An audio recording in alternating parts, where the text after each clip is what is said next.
alemán. Bueno, el tema que se va a abordar principal es el relegamiento o ausencia de ciertas disciplinas en el trabajo diario de los docentes.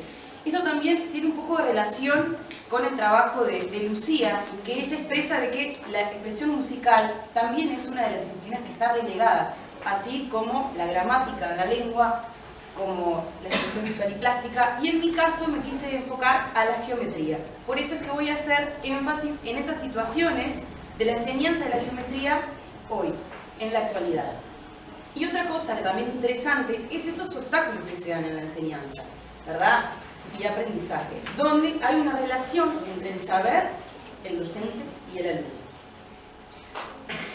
Bueno, yo me tomé el atrevimiento de tomar una obra de Leonidas Cantilla, no recuerdo muy bien, que se llama Visión Multipolar. Esta simplemente es una de las partes. Y en la interpretación que le di, esas observaciones que realiza el docente cuando está realizando su práctica, observaciones del día a día, observaciones de lo que uno hace y esa también reflexión que tiene que hacer para poder lograr cambios, que hace referencia a la siguiente parte donde se muestra esa boca, ese hablar, ese actuar del docente. Bueno, Visión Multipolar, Ridículo sobre tela de Leonidas Cantillo, 2002. Seguimos. Bueno, la justificación, por supuesto, como han aclarado todos los docentes, parte de la observación, de la práctica, y esas observaciones fueron que, desde lo que yo observé en las escuelas, hay poco tiempo pedagógico dedicado a la geometría. Luego, cuando hay una actividad referente a esta disciplina, la actitud del desinterés, la actitud del alumno es de desinterés. Y además, que también puede que tenga que ver con planteo de propuestas poco motivadoras. Por ese desinterés y esas propuestas poco motivadoras, el alumno no encuentra un uso cotidiano al aprendizaje o a la enseñanza de la misma. Mi interés principal es cuáles son los obstáculos, qué obstáculos hay, es el saber, la forma de enseñarla o las dificultades para aprenderla. Y bueno, la fundamentación parte específicamente, bueno, nombrando algunas de las disciplinas relegadas, pero decidí que era importante tomar la importancia del currículum, ¿verdad?, para nosotros los docentes. Y bueno, tomé una cita de Erika Estrada, que también hace un ensayo sobre Kemis, y dice que el currículum constituye el puente que permite, fomenta la transferencia de valores y desarrolla la interactividad entre la escuela y el contexto, y por supuesto también entre la teoría y la práctica. Esta idea se desprende de Kemis, que considera que la teoría curricular enfrenta una doble situación. Por un lado, la relación teoría-práctica en el proceso educativo y por otro, la relación entre educación y sociedad. Por lo tanto, es que es sumamente importante que todo lo que enseñamos nosotros en el aula, ¿verdad?, en la escuela, tiene una relación entre la sociedad, nosotros como docentes que formamos parte de la sociedad y que estamos formando también niños y alumnos. Bueno, también me pareció interesante tomar ese modelo pedagógico que todo docente involucra dentro del aula, ¿verdad?, que es particular de cada uno, y es sumamente interesante lo que expresa Stolfi, que dice que, esto es parafraseado, ¿verdad?, son prácticas pedagógicas de cada profesor que tiene relación con las características de las ideas a enseñar, de ese saber lo que yo quiero enseñar en el aula, los programas, el currículum que debo enseñar y el grupo, que es totalmente importante, que esas tres cosas se den de manera eficiente. Esto no significa introducir una norma, o sea, una manera de realizar ciertas cosas, sino de tipificar las prácticas para deducir una coherencia en ellas, que por supuesto tiene una estrecha relación con un número importante de otros elementos que se van a ir trabajando más adelante en el ensayo. Bueno, sumamente importante, hay una relación saber, docente, alumno. Entonces acá está la composición didáctica de Echevarría, ¿verdad? Es un contenido de saber designado como saber que haya de enseñarse, sufre desde entonces un conjunto de transformaciones adaptativas. Por supuesto, se debe de adaptar. Yo no enseño el saber en sí, tiene que pasar por un pasaje, o sea, pasar por un pasaje, valga la redundancia, para poder enseñarlo. Entonces, el trabajo que convierte en un objeto de saber que ha de enseñarse se llama transposición. Bueno, me planteo unas hipótesis, no sé si es necesario nombrarlas, hago referencia a esa relación que hay entre el saber docente y el alumno, y puede haber, yo me planteé al menos tres problemas, tres hipótesis. El problema está en el saber, porque la geometría es un saber ideal. En el docente, en la formación, no se anima a realizarlo porque le falta seguridad en la disciplina, o el alumno no entiende, no sabe para qué utilizarla, entonces también ahí es otro tabú. Algunas interrogantes: ¿por qué existen estas disciplinas relegadas? ¿Qué interés tiene la enseñanza de la geometría? ¿Qué problemas o dificultades reales existen en la enseñanza? ¿Qué tipos de soluciones han planteado los profesionales del tema? ¿Y cuáles son las decisiones a las que el docente hace hincapié? Estas simplemente son algunas de las que me estoy planteando. Los objetivos, que también están relacionados, ¿verdad?, con las preguntas, es indagar por qué la geometría es una disciplina relegada, identificar estos obstáculos, reconocer si emancipa o oprime, haciendo referencia también a ese ideal, establecer vínculos entre las relaciones de saber docente-alumno con respecto también a dicha disciplina. Y bueno, las palabras clave, transposición didáctica, práctica docente, reglas o normas, relaciones, currículum y modelo pedagógico. Por acá.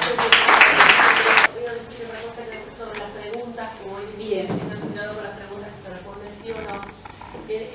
A veces hacer muchas preguntas con el qué al comienzo nos exigen definiciones y conceptualizaciones. A veces para trabajos de corte más argumentativo quizás es mejor preguntarse cómo, cuál, por qué, para qué, pero no tanto el qué, porque el qué hace más a lo conceptual y a veces nos restringe demasiado para contestarnos. En lo de la transposición didáctica, que es como un eje de tu trabajo, en este caso relacionado con la geometría, y que es muy interesante el trabajo, ese triángulo didáctico que Chevalard expone, corre el riesgo de un trabajo pedagógico de irte para lo didáctico, ¿verdad? Entonces creo que los tres componentes de ese triángulo podrían ser estudiados, podrían buscar una muertita de decir, como en un enfoque cuasi clínico, decir, es cada uno de esos por separado, ¿cómo son? ¿Cómo es el maestro? ¿Cómo es la disciplina? ¿Cómo es el alumno en situación de aprender geometría? ¿Cómo funcionan? ¿Cómo funcionan? ¿Y cómo son vistos o valorados? Porque eso es quizá lo que haga que la geometría esté relegada. La proposición didáctica tiene una serie de premisas que tú la habrás leído en Chevalard, que es la progresividad, que es lo que tú trataste de expresar en una de tus partes, y también lo que es la complejización, lo que implica aprender geometría y lo que implica para el maestro enseñar geometría. Que tú usaste la palabra ideal y la usaste dos veces con distintos significados, porque la geometría es ideal porque funciona en el plano de lo abstracto, de la idea, y lo ideal como meta y propósito a lograr. Así que tenemos que decir con qué palabra, con qué significado vamos a usar la palabra ideal, y quizá para la geometría, digamos, una ciencia o una disciplina abstracta, y para el ideal lo guardemos para cuando buscamos el fin o la meta de un trabajo, ¿verdad?, de una intervención.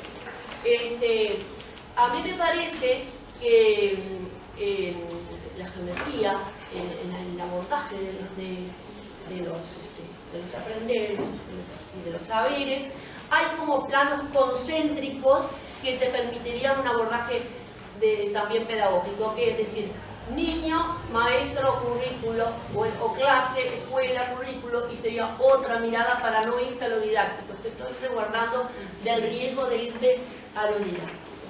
Y dentro de la geometría, que es una ciencia tan compleja, cabe el análisis antropológico del saber, porque la geometría ha sido un saber que ha cambiado el mundo.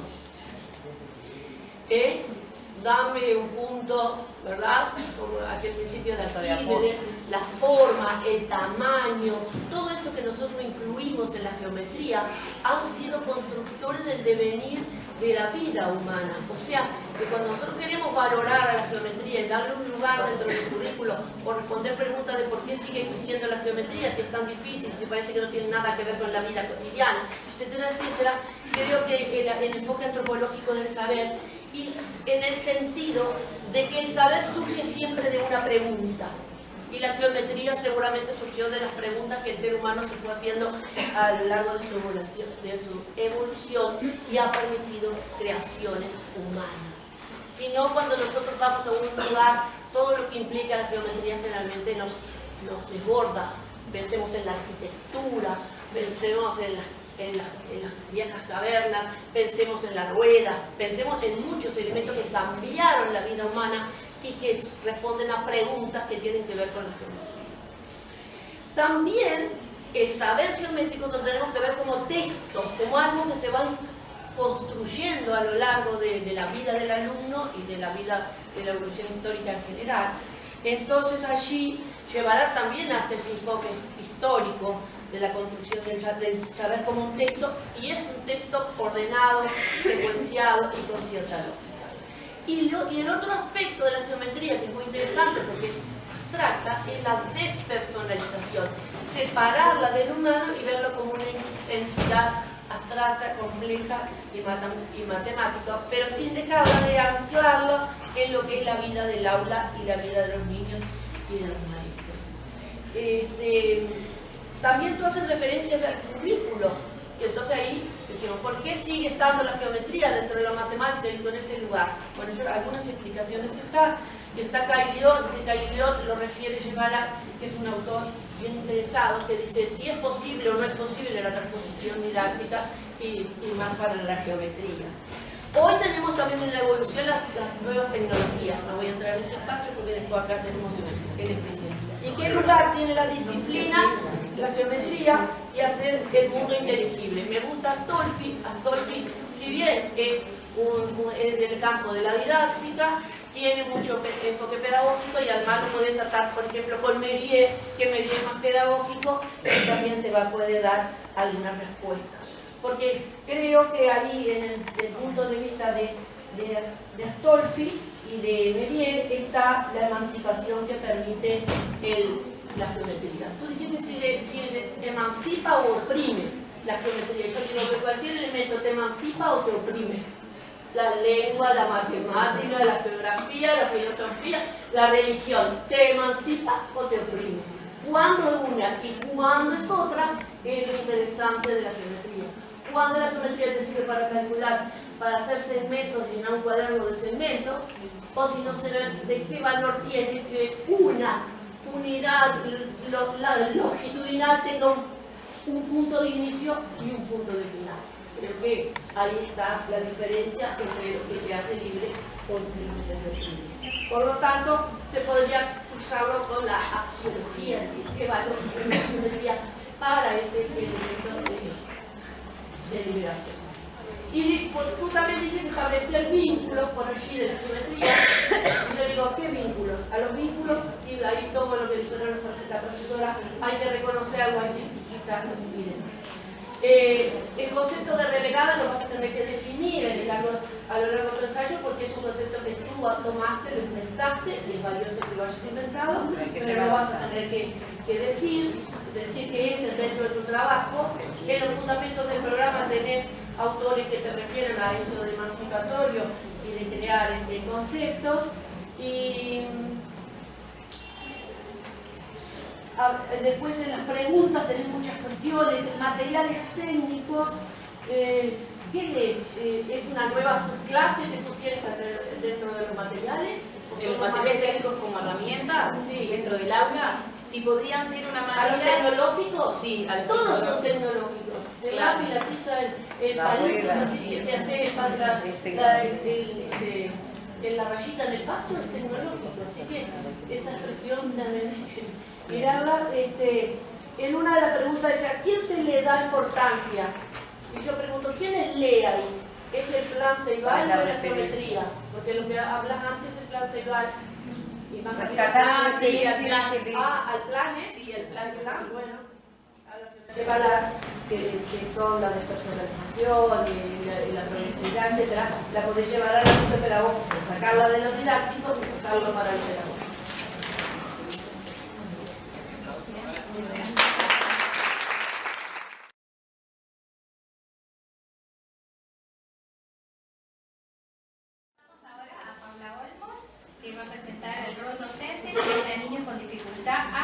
del aprendizaje.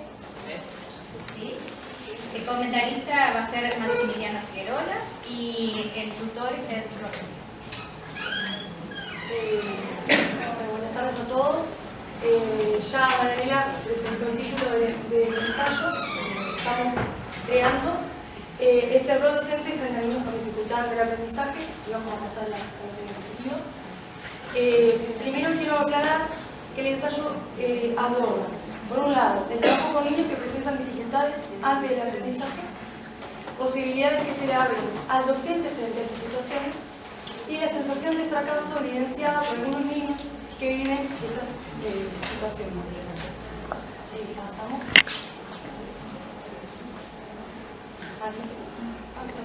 Bueno, genial. Bien. El ensayo parte de las observaciones realizadas en este año de práctica, el tercer año de práctica docente. Estoy en una clase, en un grupo de segundo año. Y encontré situaciones que llamaron la atención. Estas situaciones se volvieron una problemática diaria y es por eso que justifico el abordaje de este tema. También me sucedió que desde que arranqué el instituto todos estos años, de las diferentes asignaturas como psicología, pedagogía, didáctica, siempre nos hablan de cómo tenemos que trabajar en el aula, con el grupo que vamos a tener a cargo, que presentan una gran diversidad, todo eso desde la teoría. Yo llegué a mi último año de carrera y me encuentro en esta situación y cuando me enfrento a la situación aparece la duda de cómo actuar, cómo cambiar la realidad. Pasamos. Maru. Está ahí. Igual, me faltó aclarar que esa situación que yo visualizo se presenta en una niña que tiene dificultades de habla y esto como que también genera dificultades en el momento de escribir. Y presenta como una vulnerabilidad por sentirse inferior frente al resto del grupo. Entonces yo también como que me centro en los vínculos con sus compañeros y a la vez tengo el vínculo con el docente, con esas actitudes que tiene el niño. Ahora sí. También se entra en el papel del docente, el papel frente a esa visualización de la situación y cómo actuar.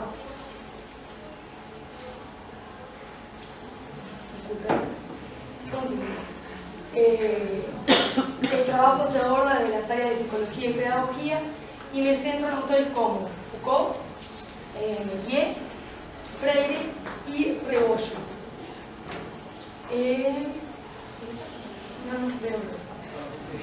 Ahora aparece esta pregunta que dice dificultad de aprendizaje o dificultad ante el aprendizaje.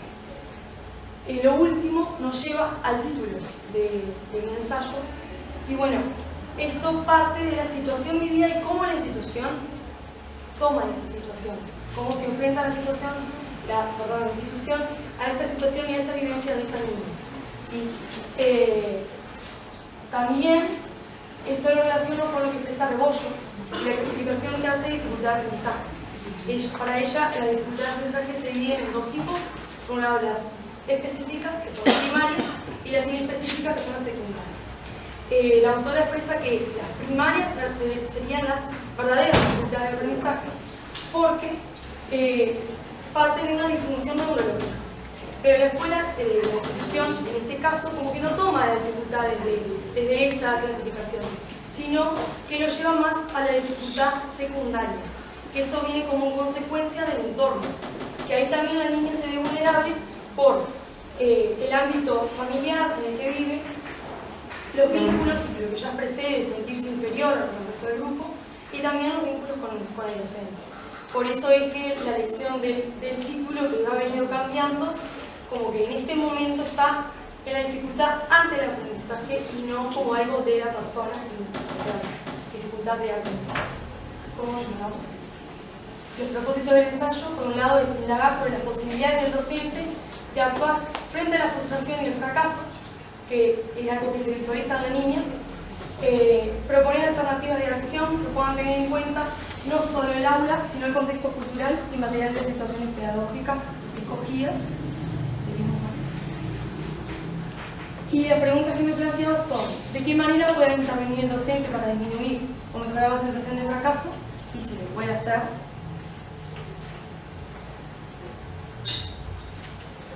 ¿Qué lugar ocupa el alumno docente en la atención de los alumnos? Esto lo relaciono porque en mi clase somos 2 alumnos docentes y la maestra.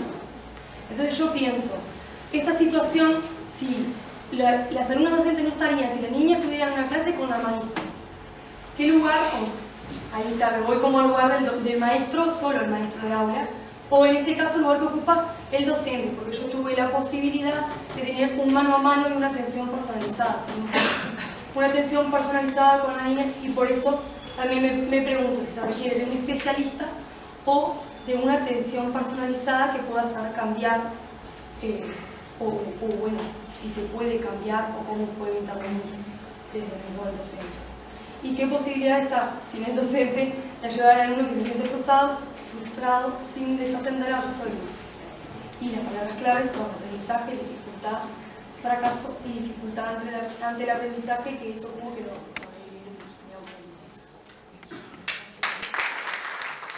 Bueno, buenas tardes para todos. Primero felicitar a Paola por la presentación. Y bueno, lo primero que me gustaría señalar es, digamos, el origen digamos, la motivación tuya respecto a la elección de la temática, que tiene también que ver con los fundamentos de la asignatura y también el por qué estamos acá intercambiando y reflexionando. Que bueno, que parte de esas inquietudes, esas preocupaciones que vos veías a partir de las prácticas docentes, de las experiencias de prácticas docentes en el marco de la formación. Y bueno, destacar eso y nada, y se me vienen a la cabeza enseguida autores como Ferri y John, Donald John, que destacan eso como, digamos, como una de las claves para la formación de cualquier profesión y particularmente para la profesión docente. Eso por un lado. En segundo término, también destacar que esa preocupación de algún modo, que va por el lado de qué estrategias puede desarrollar el docente para intervenir ante situaciones de dificultades de aprendizaje, es una preocupación compartida, creo yo, hoy en día por todo el sistema educativo contemporáneo, y tiene que ver también con esa búsqueda de atender la educación, educar para la diversidad y contemplar la heterogeneidad de los niños y niñas que hoy en día asisten a las escuelas. Eso por un lado. Por otro lado, yo mientras leía tu proyecto de ensayo, me pasó que no encontré una articulación entre, digamos, la elección de la perspectiva teórica frente a las dificultades de aprendizaje y cómo vos lo querés vincular con la psicología y la pedagogía, ¿no? Foucault, querés articularlo con Méliès, y me parece que, digamos, como sugerencia, como humilde sugerencia, tengo para traerte, que estaría bueno como contemplar otras perspectivas de las dificultades de aprendizaje, más allá de lo que establece Rebollo, que si bien tiene una carrera bien interesante, no deja de ser una perspectiva neuropsicológica de las dificultades de aprendizaje, y no por ello es la única perspectiva posible para pensar el tema. Entonces mi sugerencia principal y central respecto a tu ensayo es que puedas incluir otras dimensiones, o sea, otras perspectivas de las dificultades de aprendizaje, por ejemplo, una perspectiva psicopedagógica o socioconstruccionista. Y es por eso que, o sea, como sugerencia de bibliografía, después tendrás la oportunidad de profundizarlo con tu tutor. Tengo para sugerirte, introducirte en Alicia Fernández, La inteligencia atrapada, y Sara Paín, también, que tenía por acá el texto, Después en todo caso lo podemos compartir, pero Sara Paín y Alicia Fernández como dos autores referentes claves para poder pensar más allá, las dificultades de aprendizaje, más allá de la dificultad neurológica y su incidencia en el sistema nervioso, y poder contemplar otras dimensiones que tienen que ver con el vínculo de ese niño que aprende con alguien que le enseña, que en este caso es el maestro escritor o el maestro alumno, o puede ser también el padre en la casa, ¿no? Entonces, me parece que incluir estas perspectivas pueden enriquecer el tema y también facilitarte a vos para responder esas preguntas de cómo el docente puede intervenir ante estos casos. O sea, me parece que te puede dar como bastantes herramientas y otras pistas para pensar las estrategias que puede desarrollar el docente ante estos casos. Sí, bueno, Rosario, un honor. Yo comparto la visión del profesor y digo que hay que pensar en la posibilidad, que cada alumno es un cúmulo de posibilidades. Acá con el instituto se hizo hace unos años una experiencia con aldeas infantiles de seguimiento personalizado a niños con estas dificultades que tú estás planteando ahora, que fue muy rico y quizá por ahí queda algún testimonio o algo que te pueda ayudar. Y también pensando en lo que le llamamos el optimismo pedagógico. Apostemos que la escuela, la institución, ¿verdad?, aprenda. Él nombró a Alicia Fernández y yo tengo que nombrar a Lidia Fernández, que es una psicoanalítica de las instituciones, que dice que las instituciones son como las personas. Las personaliza y dice las instituciones también aprenden a intervenir con los alumnos, con la familia, con la dificultad, con la posibilidad. Entonces, pongamos esa cuota de optimismo pedagógico y Rebollo, que es un referente maravilloso desde el punto de vista de la fuente, de la dificultad. Miremos el otro lado de la moneda, que es lo pedagógico y lo que es el niño como persona y como ser que está tratando de aprender. Básicamente lo que trae Rosario es lo que quería transmitir. Digamos, la sugerencia está en eso, en poder incluir otras perspectivas de cara al tratamiento de las dificultades de aprendizaje, para hacerlas dialogar quizás, y de ahí que vengan, digamos, algunas estrategias o pistas para las estrategias docentes. Y bueno, por otro lado, quería señalar eso de la inclusión de diferentes perspectivas. Y bueno, también me generó, digamos, cierta atención, la distinción que haces de dificultades de aprendizaje y antes del aprendizaje, que quizás puedas como profundizar en eso, como para esclarecerlo, y también que aparece por ahí la distinción entre fracaso o fracaso escolar y dificultad de aprendizaje, que son dos categorías que son bien diferentes. Y que está bueno que le puedas dar un tratamiento como para esclarecerlas y que no se confundan. El fracaso escolar y dificultad para el aprendizaje. Y básicamente era eso.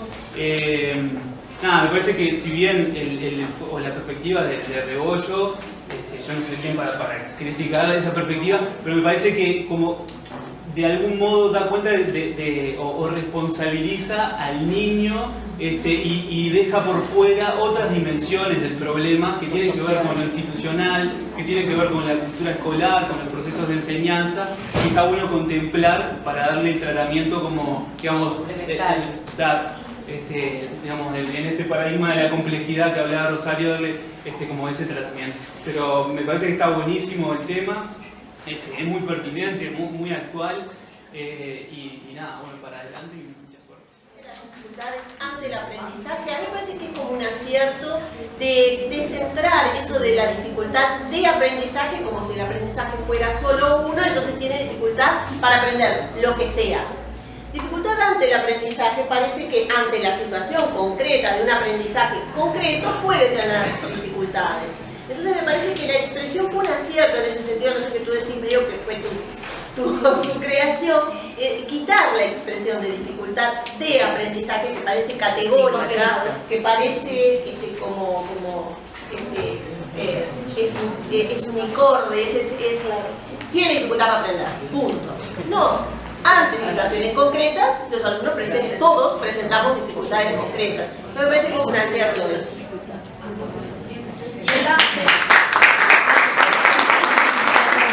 Y el ante, cuando decimos ante, genera reacción, ¿verdad? Entonces, decimos de, va pegado, es como un matrimonio, dificultad y aprendizaje van pegados, ¿verdad? Cuando era Rodríguez Fernández, ¿recuerdan? Bueno, ahora decimos ante, el ante genera reacción, entonces me parece bien. Comparto. ¿Está sentado la situación? No, dos o tres cosas interesantes. Primero que a mí lo que me parece más interesante de la propuesta inicial es ese compromiso que es que tiene como tres componentes. Un componente que uno al principio pensaría como técnico, ¿qué hago con esto? Pero que a mí me pareció que es un compromiso profundamente ético de qué hago frente ante mi tarea de enseñar a estos chiquilines que están acá frente. Y por otro lado tiene un costado que ya apenas lo esbozo, que es un costado político que hasta tiene que ver con los tiempos adentro del aula. Porque el tiempo que yo le dedico a uno, al final del día se lo estoy sacando a otro. Y cuando otros son los otros 25, ahí hay un componente pesado. Entonces a mí esa elección me pareció como muy valiente y me enamoró absolutamente. Cuando me propone, mirá, hay alumna que quiere trabajar, vi la pregunta y dije, yo quiero trabajar con esa pregunta, sin conocer al alumno.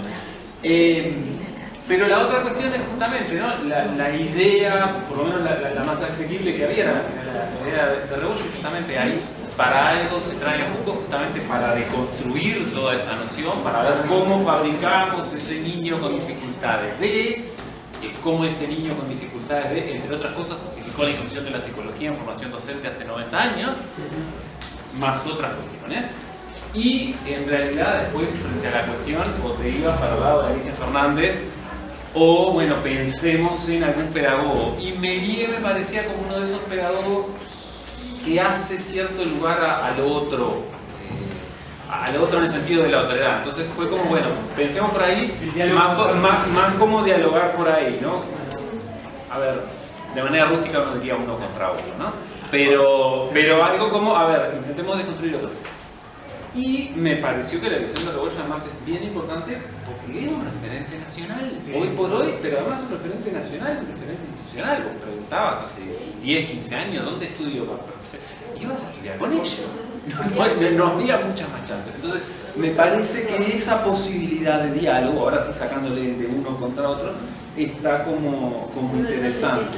Y capaz que en la presentación quedó como cargada, ¿no? Que al principio hay algo del trabajo de Rebollo que se usa como para dejarlo de costado, porque además en particular la situación parece ser que el problema, si fuera de desenfoque, sería secundario. Entonces ahí es donde me parece que se abre un terreno que es interesante, que por supuesto, por dónde abordarlo, ahí están como las marcas de, bueno, los intereses de cada uno por dónde llevarlo. Pero me parecía importante como destacar eso, ¿no? Y que tiene de tema, pero un interés especialidad para trabajar el lenguaje de Lacan.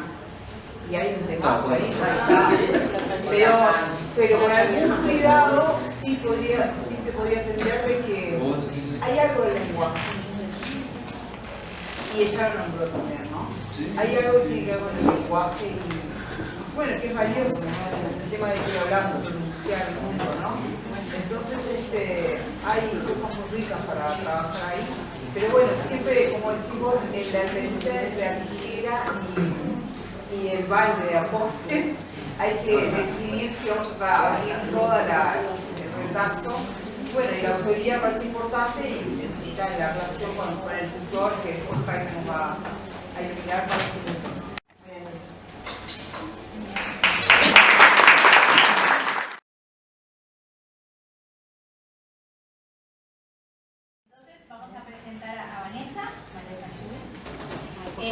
el efecto de la motivación en el aprendizaje de una lengua extranjera en escuela aprenderá. Comentarista va a ser Maximiliano Figuerola y el tutor es de Arriba.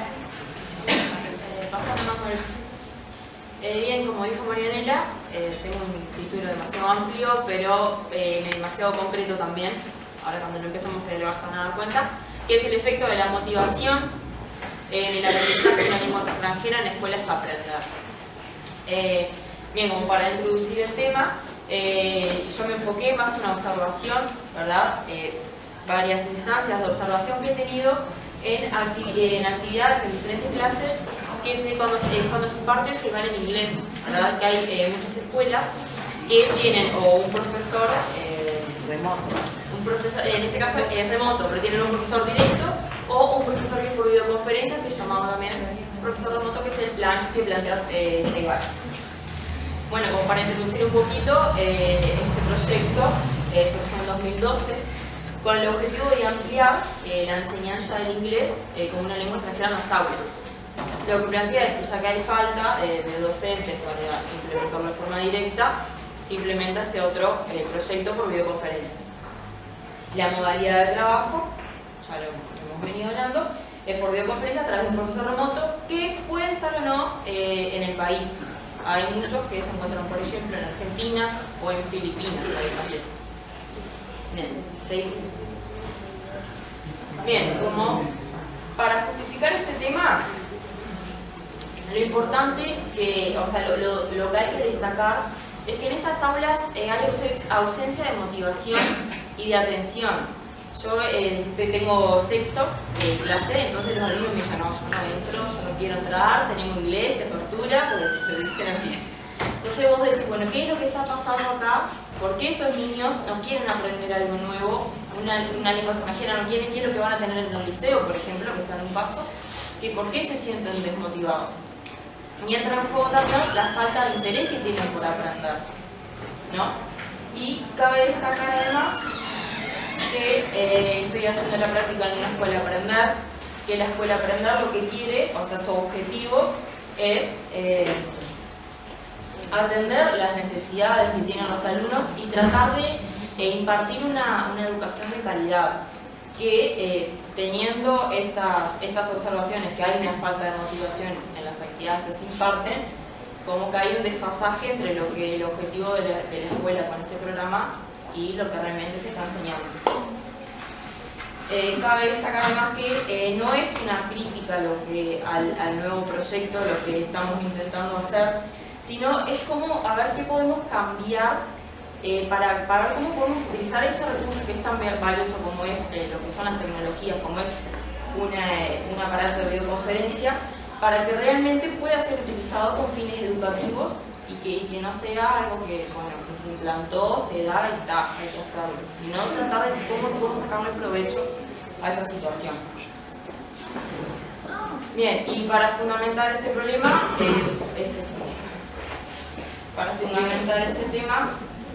me voy a enfocar en 3 definiciones básicas, que son en lengua materna, segunda lengua y lengua extranjera, enfocándome obviamente en lengua extranjera, que es lo que se va a tocar, que es el inglés. Después obviamente hablar de lo que es motivación, y por ejemplo tengo a Cecilia Rodríguez Ruiz, que habla que la motivación debe ser inseparable del aprendizaje, o sea que donde haya aprendizaje va a tener que ir siempre de la mano de la motivación. ¿Por qué? Porque es una necesidad y un derecho que tiene el niño de poder adquirir esos conocimientos que como docentes queremos implantarles, pero que sean motivados, que ellos recuerden, por así decirlo, esas experiencias vividas. Después entrar un poco dentro del campo de lo que son las teorías de la educación de una lengua extranjera, que no es lo mismo la didáctica para una práctica como estamos nosotras, que de una didáctica de una lengua extranjera. Entonces ahí tenemos, por ejemplo, una teoría conductista, ¿no?, que habla de la formación de hábitos que tiene que tener el adulto para los niños. Después, una teoría de educación innatista, y ahí vamos a hablar de Stephen Krashen, que era tenía un doctorado en lingüística, ¿sí? Y que lo que plantea son 5 hipótesis para que esa lengua extranjera pueda ser adquirida de forma adecuada. La primera hipótesis es la de aprendizaje versus adquisición, y él le pone versus porque hace una diferencia, no es lo mismo aprender que adquirir. Él plantea que adquirir es cuando el alumno es capaz de expresarse inconscientemente a partir de lo que aprendió, y plantea que el aprendizaje es cuando el alumno es consciente de lo que está haciendo de lo que está aprendiendo, pero lo único que sabe es esa estructura formal, que es lo que se le enseña. Una segunda hipótesis que plantea este autor es del orden natural, que, o sea, que cada alumno va a aprender teniendo en cuenta sus variaciones, obviamente que no todos aprenden por igual, y va a dejar de lado un poco las estructuras gramaticales, o sea que no es lo que prima en aprender gramática para poder decir que estamos aprendiendo una lengua extranjera. La tercera hipótesis la denomina como de monitor, y que dice que lo importante en realidad no es, como veníamos hablando, la gramática, sino el acto de comunicación, de que yo pueda comunicar lo que estoy aprendiendo en ese tipo de lengua. La cuarta hipótesis es el ingreso de datos comprensibles, o lo que se denomina input, que es ayudar a ese alumno a entender lo que se le quiere enseñar, a entender los mensajes. Que ahí entra la forma que, creo que hablabas, de dar hasta con el cuerpo, de tratar de emoción, videoconferencia, enseñanza, aprendizaje, relación docente-alumno y lengua extranjera. Bueno, también felicitarte por la presentación, Vanessa. No, particularmente me pasó cuando leí tu proyecto de ensayo. Nada, que vos traes también parte de la reflexión acerca de la práctica, y bueno, tiene origen también la elección de la temática en esto que pudiste reflexionar, y está bueno que suceda y que tenga posibilidad esta reflexión, sobre todo en modalidades nuevas, que hay mucho también de experimentar, de probar, ¿no? Y que está bien presente al momento de pensar la integración de la tecnología con fines educativos, ¿no? Entonces, por un lado vos mencionabas este tipo de proyectos y experiencias como innovadora, pero de algún modo vos deslizás como una pregunta subyacente que es, ¿realmente es innovadora o este proyecto, a partir de tus observaciones, reproduce un modelo pedagógico tradicional, ¿no? Y ahí, más allá de la experticia de tutora con respecto al tratamiento de las lenguas extranjeras, creo que está bueno preguntarse y darle un tratamiento específico, sin ánimos de recargar a esta altura del partido, pero sobre qué perspectivas y desde qué perspectivas se están incluyendo las tecnologías en esta experiencia, ¿no? Y para eso también traje una autora en particular, es una autora de la Universidad de Barcelona, que se llama Begoña Gross, que habla de la transversalidad y la transparencia como algunas pistas, algunas claves para comprender la integración de la tecnología en el ámbito educativo. Entonces, me parece que, o por lo menos me gustó mucho cómo estaba estructurado la fundamentación, y te sugeriría que le puedas dar un tratamiento específico, quizás en un apartado, sobre qué lugar ocupa la tecnología en este proyecto, ¿no?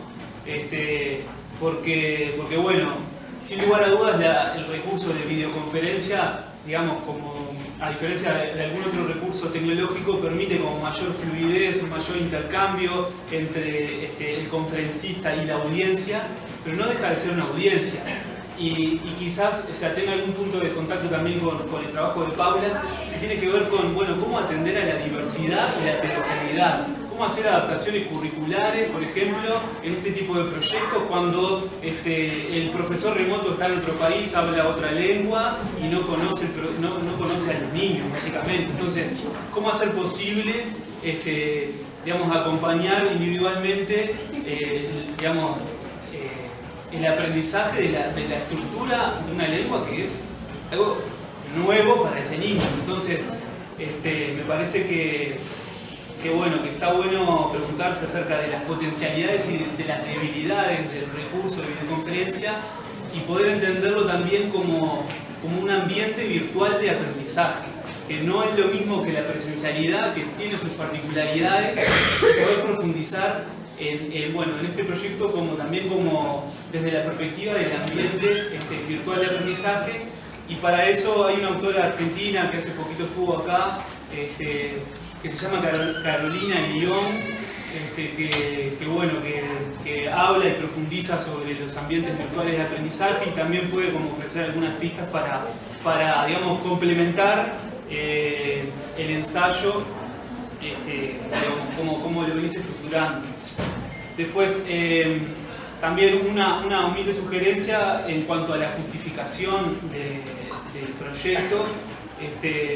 Digamos, yo entendí en líneas generales cuál era la intención, pero estaría bueno como establecer más los lazos de qué incidencia tiene este proyecto en la escuela Aprender, ¿no? En la justificación aparece como el desarrollo de qué es la escuela Aprender, las características y demás, pero está bueno que como que establezcas lazos entre la característica de esas escuelas y el proyecto, que no quede como descolgada la descripción de la escuela de Aprender, que pueda como empezar a surgir desde ahí. Y bueno, no, y después me quedé pensando también respecto a cómo también incorporar la noción de Howard Gardner, de las inteligencias múltiples en este tipo de proyectos. Y yo pensaba también como en ofrecer, o sea, en las posibilidades que ofrece el recurso de la videoconferencia para poder digamos, facilitar diferentes vías de acceso a ese conocimiento, a esa parte en este caso digamos, de una introducción a la estructura de la lengua, ¿no? del inglés, y por ejemplo que ese docente remoto pueda explorar y explotar también diferentes recursos que puedan tener como diferentes efectos en los niños, ya sea compartiendo una canción, más desarrollando el lenguaje, digamos, auditivo, lo audiovisual, el texto, ¿no? Cómo, digamos, realmente se potencian las diferentes vías de acceso al conocimiento a través de esta tecnología o no. Entonces, me parece que hay mucho también del modelo pedagógico que trae el docente remoto, ¿no? Y cómo eso incide en la motivación de los niños, en definitiva. Y volvemos a lo mismo. Y hay una caricatura ya a este punto icónica de Tute que habla que expresa en esa caricatura de cómo utilizando, digamos, algún recurso tecnológico como un proyector se puede estar haciendo lo mismo que lo que hacemos desde un modelo pedagógico tradicional. Entonces, un poco como cuestionar eso desde qué perspectiva está pensada la inclusión de la tecnología en este proyecto. Puede ser algo que pueda complementar tu trabajo más allá de la experticia de tu tutora con respecto a las lenguas extranjeras, que es algo que yo personalmente no domino, pero sí quería como traerte esta humilde sugerencia respecto a la tecnología como para intentar complementarlo más. Así que eso. Y es interesante ver cuál es el rol del maestro, porque el maestro sigue siendo el maestro del aula. Entonces él es el que tendría el rol de hacer legibles todos los lenguajes que hay en el aula. El lenguaje cercano y próximo, que es el de los niños, entre los niños y con el maestro, el lenguaje no tan cercano y los códigos no tan cercanos con el profesor remoto, ¿verdad? Y la sincronicidad que admite tener una videoconferencia. Entonces, creo que el rol del maestro también tendría que ser mirado por ser el elemento, el actor pedagógico más fuerte en el momento del aula en inglés. Y traería también algo que mencionaba Joaquín respecto a la teoría del vínculo, para pensar el vínculo entre el docente remoto y el niño que está aprendiendo esa lengua, como para ver qué pasa ahí, ¿no? Ahí también hay una clave como para poder entender los efectos de la motivación de esos niños ante el aprendizaje del inglés, en este caso, ¿no? Hay aulas exitosas y tendríamos que ver por qué esas aulas son exitosas, porque hay experiencia de que se vale en inglés con alumnos que aprenden mucho y muy bien. Entonces, ¿qué cambia para que en uno suceda una cosa y en otro no suceda otra? Sin ir a olvidar. Este tema es bastante complejo, ¿sí? Los elementos que están en juego en este tema, ¿sí? Si bien tenemos al profesor remoto por un lado, tenemos los niños por otro, y lo que nos pide el programa de lenguas extranjeras de competencia comunicativa pone en juego una cantidad de variables y de factores que en este caso son bastante complejos. En cuanto a lo del filtro afectivo, como hablaba Joaquín, es fundamental, ¿sí? Y ella lo toca cuando habla de Krashen en una de las hipótesis que es fundamental lo del filtro afectivo. Esa relación directa docente-alumno es fundamental para que haya adquisición de una lengua extranjera en este caso. Así como también lo de las inteligencias múltiples, el tema de poder atender a cada uno de esos alumnos con sus diferencias. A veces se hace bastante difícil con el tema de un profesor remoto que no puede a veces en 45 minutos explorar qué tipo de inteligencia tiene cada uno y actuar y evaluar. ¿Sí? Si bien no tocamos el tema de la evaluación en este caso, cuando Rosario habla del tema de la maestra, del docente de aula, ¿sí? Estamos hablando de que muchas veces esa docente de aula no tiene por qué saber una lengua extranjera y tiene que hacer de nexo entre los alumnos y ese docente remoto que muchas veces tampoco tiene como lengua materna el español. Entonces, ahí esa relación también se ve dificultada por ese tema. Si bien el tema de un aula, de una clase por videoconferencia sería sumamente exitosa, nosotros tampoco tenemos inferencia sobre el docente remoto para poderle felicitar o pedir o tener ese intercambio de otro tipo de experiencias que podría utilizar perfectamente, como son videos, canciones, juegos y demás, que lo hablábamos con Emiliano hoy. Entonces, es un tema súper complejo, pero que a la vez está bueno ver qué se puede hacer desde el punto de vista de los futuros docentes para que ese nexo se pueda dar y pueda haber un aprendizaje de una lengua extranjera, que es en este caso el inglés. Así que a mí me parece que, bueno, que si bien es un tema complejo, se puede llevar a un puerto. Muy pertinente empezar como a pensarlo.